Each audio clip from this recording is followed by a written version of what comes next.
Welcome to a short video to show you how to use Excel Solver with a similar case that we've been doing in class. In fact, we've actually looked at this case um, in week 9. So the problem that we're going to look at is the Southern States Ring Company designs and sells two types of rings, VIP and gold. They can produce up to 24 rings of each day using up to 60 total man hours of labor. And it takes 3 man hours to make one VIP ring and 2 man hours to make the other gold ring. How many of each ring should be made daily to maximize the company's profit if they make $40 on a VIP ring and $35 on a gold ring? So same as we would be doing this if we were doing the geometric approach where we had to graph and everything, we have to start with the same information. The first thing we need to look at is what's the objective. We want to maximize our profit. So we're going to just write down here in ordinary English, before we start dealing with the addresses in Excel, we're going to talk about how are we going to maximize the profit.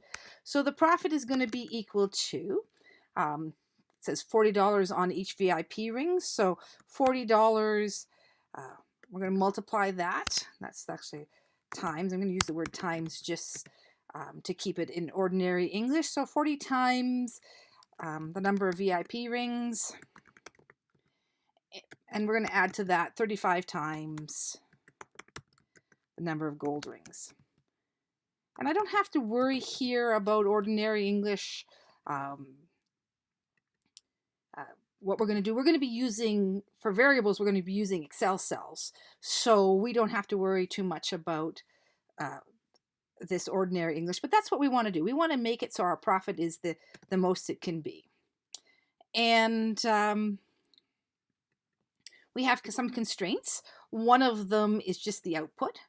We can do a total of 24 rings each day, which means that the number of VIP rings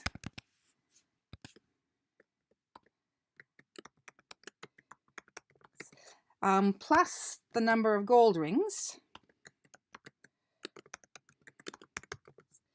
has to be less than or equal to 24. And that is this part of our statement right there, the 24 rings. Our labor constraint is we have to use less than 60 total. We should change this to labor hours to be more general neutral. So we can have a total of less than or equal to 60. So again, 3 hours, 3 times the number of VIP rings plus 2 times, because it's 2 hours apiece, the number of gold rings has to be less than or equal to 60. We have a couple other constraints here that aren't explicitly said in the question, but are in almost every business question. We can't produce negative quantities. So the number of VIP rings has to be greater than 0. And the number of gold rings has to be greater than 0. And we could write all of these things in algebraic formulas, but we have to write them in a special way for Excel Solver to recognize them. So we're going to start that process now. So the first thing we're going to do is we're going to create a cell that's going to hold the number of VIP rings. So here I'm just going to say number VIP rings. That's just a name. This cell here, B2, the intersection of column B and row 2, is going to be where that is stored. And we're going to start off with it being 0. We're going to change it as when we use Solver. Likewise, we're going to have number of gold rings.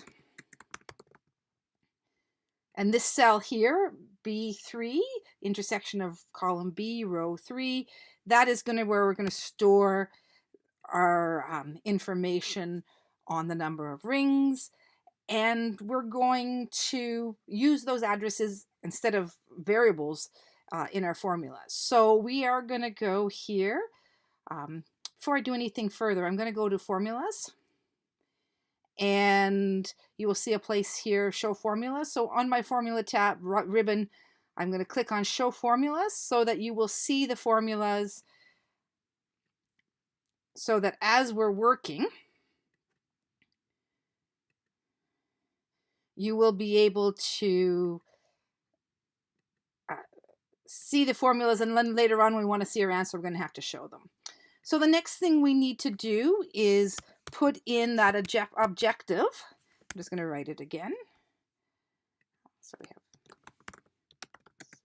So variables. Now we're going to work on that objective, and we're going to have to translate our sentence there into Excel speak. And notice I've put them right beside each other. This is more for our benefit. Excel doesn't matter, it's just easier for us to read on screen. So now we have to change this. The profit is 40 times the number of VIP rings plus 35 times the number of gold rings into Excel using the appropriate cells.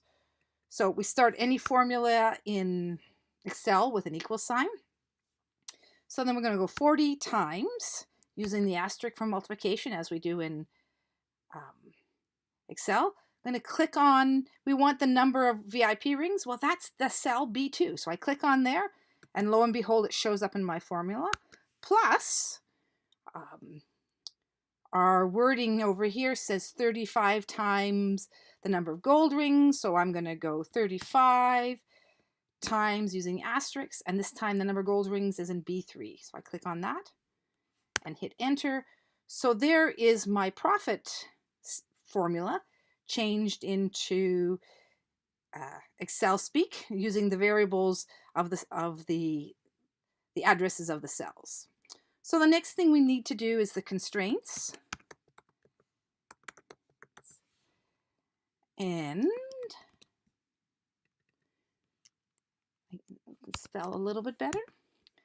And I also see that I have to add a column in here, or we're going to run out of space. Okay.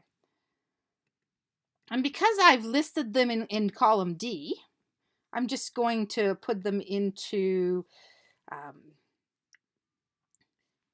in here without any additional information, because we have that reference in column D we're doing. So our labor constraint says that 3 times the number of VIP rings plus 2 times the number of gold rings has to be less than or equal to 60.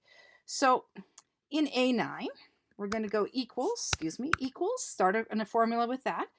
3 times number of VIP rings, that's B2, plus 2 times the number of gold rings, that's B3. That's the formula. We know it has to be less than or equal to 60. So I've entered that. The next formula is just the total number of rings. So that's going to be B2, the number of VIP rings, plus B3, the number of gold rings. Again, that needs to be less than or equal to, and that is 24. Don't forget your constraint on the number of VIP rings. It's just going to say that number of VIP rings has to be greater than or equal to, whoops, sorry, that's in the wrong place, equals number of gold rings, number of VIP rings. And this happens, you just need to pay attention. Has to be greater than or equal to, and I did it again. So I'm going to go B3, greater than or equal to. Remember to hit enter so you move out of the cells before you click somewhere else. 0 equals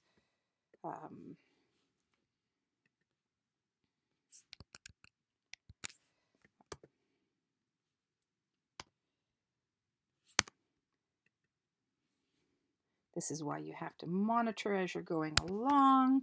So I have my my VIP rings, my gold rings, both of which are greater than or equal to 0.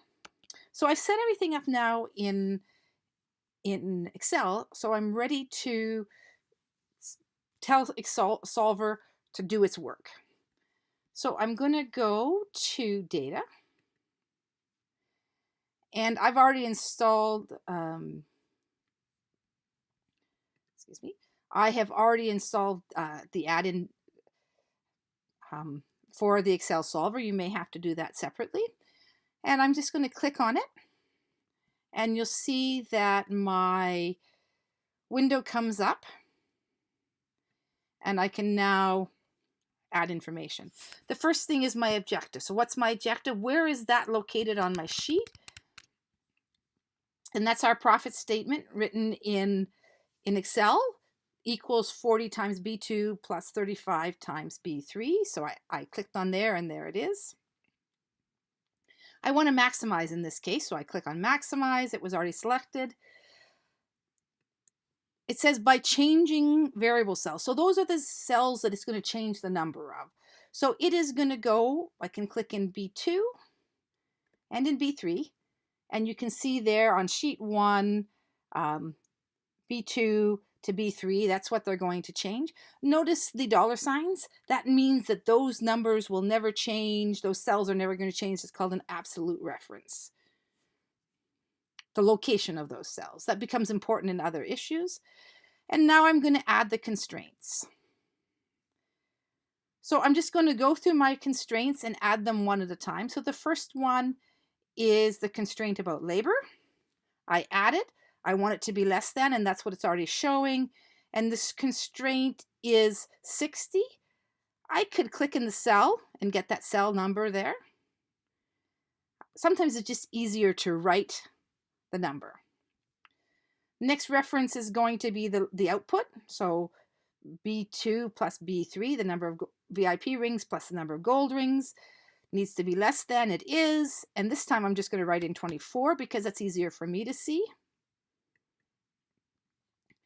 The next constraint is the number of VIP rings. It needs to be higher, greater than 0. And finally, we need the number of gold rings. I'm going to click on that cell. And again, we need to click on the cell references here so it knows where to look. We want that to be greater than 0. We put that in. So I'm going to say, okay, that's all my constraints. And I'm going to double check out my parameters before I solve everything. So cell B6 is where I have my profit objective.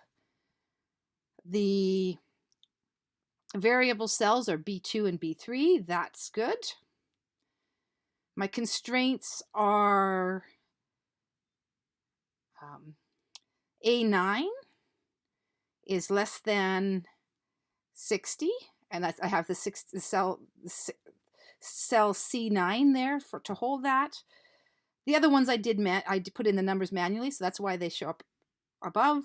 So we have the number of gold rings, both types, has to be less than 24. That's there. My number of VIP rings has to be greater than 0. That's there. My number of gold rings has to be greater than 0, and that's there. Cell A12. And now, one last thing I need to do before we're going to choose Simplex LP, and then I can hit solve.